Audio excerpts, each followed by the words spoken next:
What's going on, everybody, and welcome to the other side of the Firewall podcast, where we talk about the latest and greatest of cybersecurity news, as well as we highlight those movers and shakers and glass ceiling breakers, those people of color who've made it to the other side of the proverbial firewall. My name is Ryan Williams, and as always, I'm joined by Shannon Tynes. What's up? What's up? And LeVon Maynard. Welcome to the show. What is going on? Welcome to Wednesday's episode. This is our weekly discussion. So what we do is on Mondays and Tuesdays, we go over our topics. So Monday, we discussed some gas pumps in the Isle of Wight. There we go. Isle of Wight, yeah. Yeah, the Isle of Wight being hacked and showing pornographic materials and how that can be a problem aside from the porno to security in general. And then Tuesday, we discussed the Hydra marketplace being taken down. So it's a black marketplace on the dark net. And how German authorities took it down. Also a good discussion. But today we're discussing burnout, right? So just in cybersecurity in general. So info security, the website, Phil Muncaster wrote, half of security leaders consider quitting due to stress. So this is a topic that we've talked about in the past. We've had people on to discuss it as well. It's burnout is real. It's definitely an effect. But in this report, the numbers seem to be creeping up. So the security vendor polled 200 security bosses in the UK to better understand a fast emerging health crisis in the industry. It found that 2/5 had been forced to seek help due to work-related stress, such as migraines, panic attacks, and high blood pressure. At the same time, over 51% experienced negative emotions such as depression, anger, and anxiety. So I don't want to go too stat heavy too quick, but it's not looking good for the industry, especially people in higher level positions, but even people who are in your security operation centers, your SOCs, and things of that nature are also reporting high levels of stress. Satisfaction in work is pretty low, and as you can see in the UK, it seems that like half of them don't want to do the work they're doing because of pressure. So I just want to get your guys' thoughts on it and what you've seen or what you may just think about the situation. I know for a fact when I reach out to people, they are stressed, but it depends on how their business is structured, from my opinion. So like if your business sees you as not being important until something's on fire, then there's a lot of panic and stress involved. But if you have a seat at the table, it seems to be a little bit different. But what's your guys' take on this? Yeah, I could definitely see it being a big thing. I know we talked about it before, a while back, but yeah, it's just the fact that you're working in the cybersecurity industry and you're in charge of a lot of important parts of the company. So that, I mean, obviously if the company gets hacked and all of a sudden they lose all kinds of data, your customers lose data, everybody's eyes are going to be on you because you're supposed to be the security leader, supposed to be managing all this, the privacy and all the different recovery options and securing your environment. So if you get hacked, then it's kind of like you are the focal point.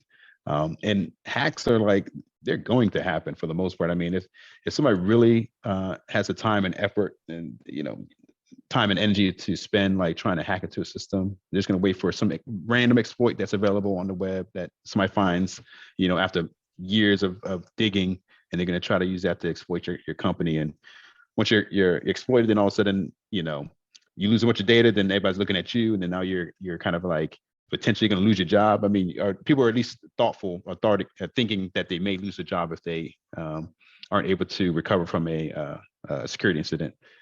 But yeah, I can imagine. I'm not really in my current job, I'm not focused in security. Obviously, security is important in every aspect of IT, but I can imagine putting myself in somebody's shoe like that, being concerned, like, what's going to happen, like, and then like in the article, it goes down to say that like 2/3, like 67% of respondents say they don't have enough talent on their team. And 17% claimed it feels like each person is doing their workload of three. So, and I can imagine being, the CIO or something like that, or the CISO of a company, and then not having people underneath you that actually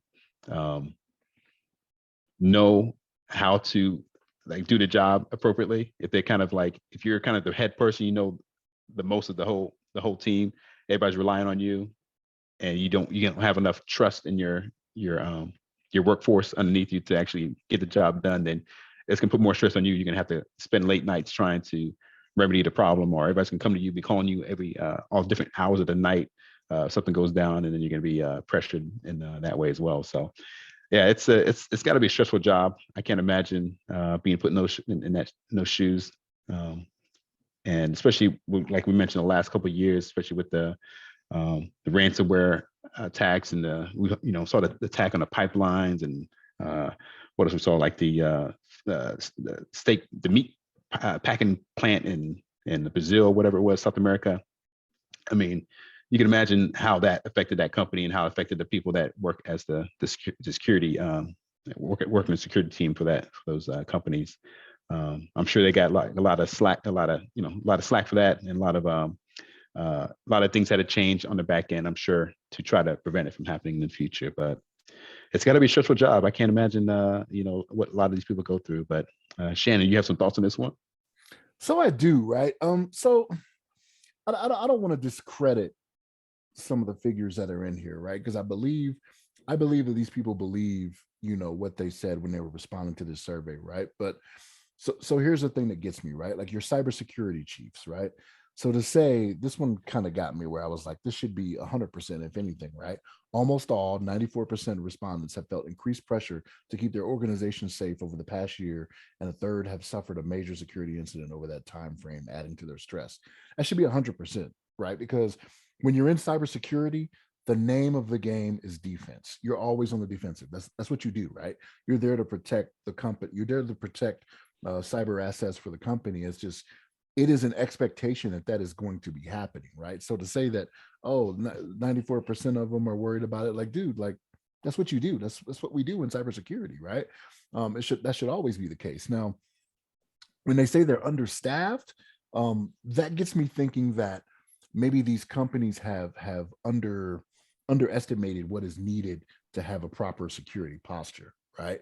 So they may have, let's just throw a round number out there, right? They may have 10 people on their cybersecurity team, but to properly do what's needed for the company, it may need to be 15. So to them, they're like, oh no, we're 100% man because we said 10, right? Well, no, it's only because you only want to pay for 10. It should be 15 if you're doing it the right way, right? This is why you have people in here. There was a mention in here of them feeling like they're doing the work. They have, was it 17% claim it feels like each person is doing the workload of 3. You know what I mean? Now, I'm guessing here, right? I'm just throwing it out there because they didn't throw any specifics out there where they said this company has this much or they're understaffed by this much. But I don't know. It's just the name of the game. Like, you should be worried about it because that's what it is. That's what cybersecurity is. You're not on the offensive. You're not going out to get anybody. You're keeping everything out of your network for whatever company you're with or whatever. So, yeah, it's interesting, that they got this, and they do a lot of these surveys and whatnot over in the UK. I noticed too, right? Like, we don't see this happening too much in the US, right? Because they already know the answer to that. They're like, oh yeah, we know you guys are stressed all the time anyway. Right. You guys get your colonial pipeline and your pork messed with, and y'all go off like it's like the world's about to end. So Right. but yeah, no, this is I mean, it's good to see it put in the numbers and whatnot, but some of the stuff that they have out here, I'm just like if you're gonna say you don't have enough talent on your team, like, are you really searching good enough? Are you looking for the right things? Because I mean, there's so many, like, I can't tell you how many times I've seen job listings, and it's not a lot. Let me preface it with that. It's not a lot. Not like I'm job hunting or anything, but I want to put that out there, right? I'm not job hunting, but you'll see things asked for in these job descriptions is just like, that's not really necessary, right? So are you saying they're not qualified because you're asking for things that are unreasonable or not needed? You know what I'm saying? So and like, if that's the case, why are you hiring them on? You know what I mean? I mean, I know people can learn, right? But like, if you don't think they're qualified, there comes a time where you gotta cut bait, you know what I mean? And just be like, hey, you're not what we're looking for. I'm spending more time I'm spending more time correcting your mistakes or doing whatever instead of you helping us out, helping the team out. So, but that's my thoughts on it. That's just my stance. No, I 100% agree with both of you, but especially with the talent pool. Like, oh, we don't have enough people. Have you seen these job ads? Like, what are you looking for? Like, a lot of these positions can be a lot of these entry level positions are not posted appropriately. You're asking for the moon for somebody who is supposed to be just breaking into cyber, right? Who can be an asset, who you can groom to be what you need to be in the company with enough time and just patience, right? But you want somebody who's already been doing it for 5 years. Well, guess what? Like, you're gonna be searching for a while, and you're gonna be feeling like you're gonna doing the work of 3 people. So it seems like common sense, but again, it's outside looking in. I don't know budgets. I don't know constraints. And it's people primarily making decisions who are not part of the career field, right? They're more worried about the money aspect. But if you're truly worried about the money aspect, then you need to secure your stuff. So you're going to pay one way or the other.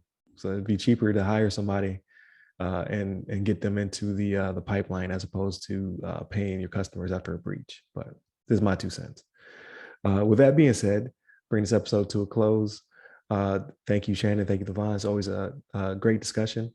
Continue to tune in if you're tuned in. Monday and Tuesday were our topics. Wednesday's discussion. No Thursday episode this week, but Friday we talk about everything else. So definitely tune in for that one. Subscribe to all of the channels and all of the things, and share with all of the people that you know. Hit us up on all of our social media. It's the name of the podcast.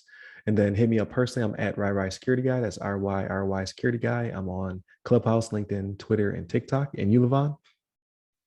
Yes, sir. You can hit me up on the Twitters at LeVon Maynard. There it is. Stay safe. Stay secure. Take care.